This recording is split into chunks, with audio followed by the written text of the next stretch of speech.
Hello student, good morning. How are you children. बच्चों, मैंने आपको पहले भी बताया था कि क्लास सेकंड में जो मैंने आपको ग्रुप में डाले हैं वो चैप्टर ही आपको पढ़ने हैं, क्योंकि जो 50% कोर्स रहा है उसी के अनुसार ये चैप्टर आएंगे। जैसे कि मैंने आपको बताया है उसमें कि चैप्टर फर्स्ट, चैप्टर सेकेंड, उसके बाद चैप्टर 6, चैप्टर 9 और आपके व्हाट्सएप पे दे रखा है मैंने चैप्टर 11, 13, 15 और 18 ये चैप्टर हमें करने हैं। अब जैसा कि फर्स्ट चैप्टर हमारा पहले भी हो चुका, इसके पहले कई बार इसका दौरान हो चुका, 2 बार हमने वर्कशीट भी कर ली, पर जैसा कि कोर्स है उसके हिसाब से मैं आपको दोबारा दौरान करवा रही हूँ, तो आप इसे दोबारा समझेंगे। अगर आपके क्वेश्चन आंसर वगैरह हो रहे हैं तो आप बिल्कुल नहीं करेंगे, क्योंकि इसको समझना है और लर्न करना है। अगर आप लिखना चाहते हैं दोबारा तो वो भी बहुत अच्छी बात है, क्योंकि जितनी बार आपने दौरान करा है, अगर इतनी बार आपने प्रैक्टिस की होगी तो आप वर्कशीट को या कोई भी क्वेश्चन आंसर को इजी वे में आराम से कर सकते हैं। इसी वजह से आपका दौरान 2 या 3 बार करवाया जा रहा है। अब जो फर्स्ट चैप्टर है हमारा वो कविता है हमारा प्यारा भारत। तो ये वर्कशीट एक बार देखिए बच्चों, इस तरह की वर्कशीट आपके एग्जाम में आएगी और आपको फिल करनी है। भारत का स्वरूप किससे संवारा है? भारत का स्वरूप किसने संवारा है? प्रकृति ने। बादल किससे टकराकर वर्षा करते हैं? बादल हिमालय से टकराकर वर्षा करते हैं। भारत में किसकी धारा बहती है? भारत में गंगा जमुना की धारा बहती है। किसकी सेवा करने के लिए कवि कहता है? प्यारा भारत हमारा किसकी सेवा करने के लिए कहता है? भारत माँ की। हमें किसकी सेवा करनी चाहिए? हमें भारत माँ की सेवा करनी चाहिए। हमारा प्यारा भारत कविता के अनुसार भारत के मैदानों में क्या बरसता है?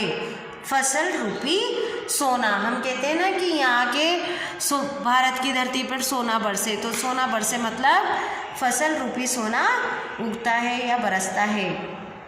अब है इसके क्वेश्चन आंसर। भारत हमें किससे अधिक प्यारा है? तो आप आंसर लिखेंगे भारत हमें अपने प्राणों से भी प्यारा है। हमारा प्यारा भारत कविता के अनुसार बादल कैसे बरसते हैं? बादल हिमालय से टकराकर बरसते हैं। अभी हमने इसमें भी देखा था क्वेश्चन का ये आंसर। भारत के उत्तर में क्या है? भारत के उत्तर में हिमालय पर्वत है। भारत के उत्तर में क्या है? हिमालय पर्वत। अब है हम भारत को क्या मानते हैं? हम भारत को अपनी माँ मानते हैं। हम भारत को क्या मानते हैं? माँ मानते हैं।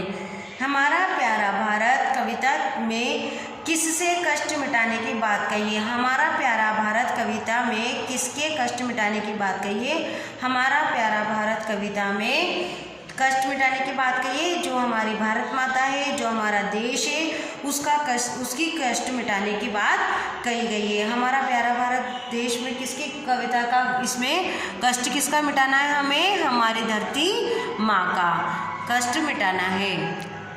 अब देखिए बच्चों, वाक्य बनाओ। अब वाक्य बनाना आपको आता है, जैसे रक्षा। रक्षा यानी क्या होता है कि कोई भी हमारी रक्षा करता है, जैसे सैनिक देश की रक्षा करते हैं, तो इसी तरीके से आपको इस पे वाक्य बनाना है। मैंने वाक्य भी बना के रख रखे हैं, यहाँ पर लिख रखे हैं, आप इसको देखकर भी लिख सकते हैं अपनी कॉपी में। जैसे रक्षा, हम देश की रक्षा करेंगे।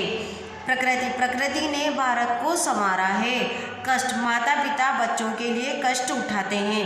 न्यारा, हमारा देश सबसे न्यारा है। शीश, हम भगवान को शीश झुकाते हैं। रक्षा का क्या होगा? हम देश की रक्षा करेंगे।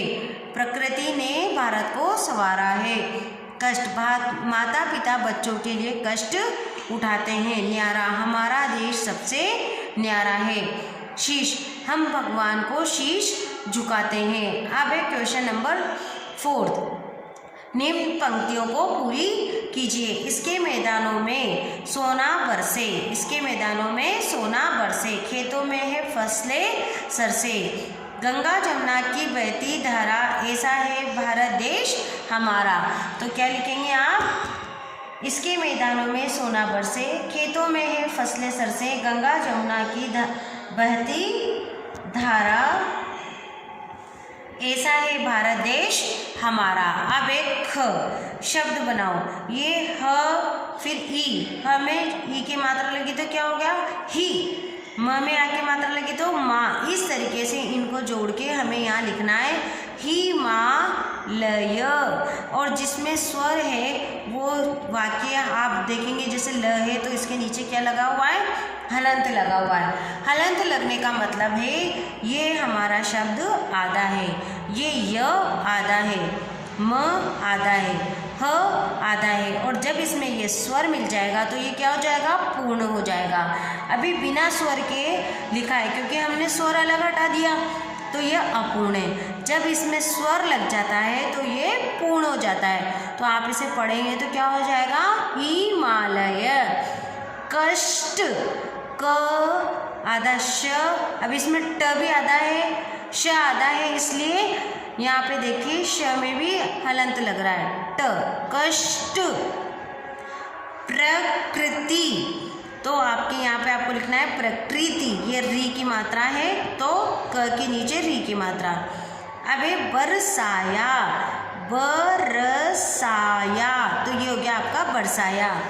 अब है तुक मिलाते हुए शब्द, प्यारा का न्यारा, धारा हमारा, जल थल, वेश देश, सजाएं बनाएं, तो ये हो गया आपके शब्द। अब ये पर्यायवाची यानी समानार्थी शब्द लिखिए।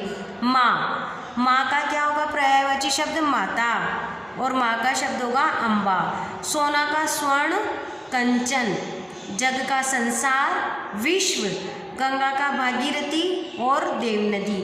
तो बच्चों ये हो गई हमारी इस क्लास की फर्स्ट चैप्टर की वर्कशीट। अब आपको जैसा कि आपने चैप्टर पढ़ा है और इसमें आपको कविता दे रखी है, आपको कविता भी लर्न करनी है, और जो सोचो और बताओ क्वेश्चन है, जैसे कि कविता में किसका गुणगान किया है तो आप आंसर लिखेंगे भारत का। हिमालय पर्वत भारत की किस दिशा में है, उत्तर दिशा में। कविता में किन किन नदियों के नाम आए हैं, गंगा यमुना। ये सारे क्वेश्चन आपके पेज नंबर 10 पे दिए हैं। अब इसमें से जो शब्दार्थ है, प्रकृति यानी कुदरत, जग यानी संसार, न्यारा यानी सबसे अलग, रक्षा यानी बचाओ, शीश यानी सिर, और कष्ट यानी दुख। तो बच्चों ये हो गए हमारे शब्दार्थ। अब आप अपनी बुक में से पेज नंबर 10 और 11 में से क्वेश्चन आंसर और शब्दार्थ करेंगे। इसके बाद पेज नंबर 12 पे जिस तरीके से मैंने आपको ये समझा रखे शब्द बनाओ वो भी दे रखे हैं, और पर्यायवाची शब्द भी दे रखे हैं, तो आप इन्हें पढ़ेंगे।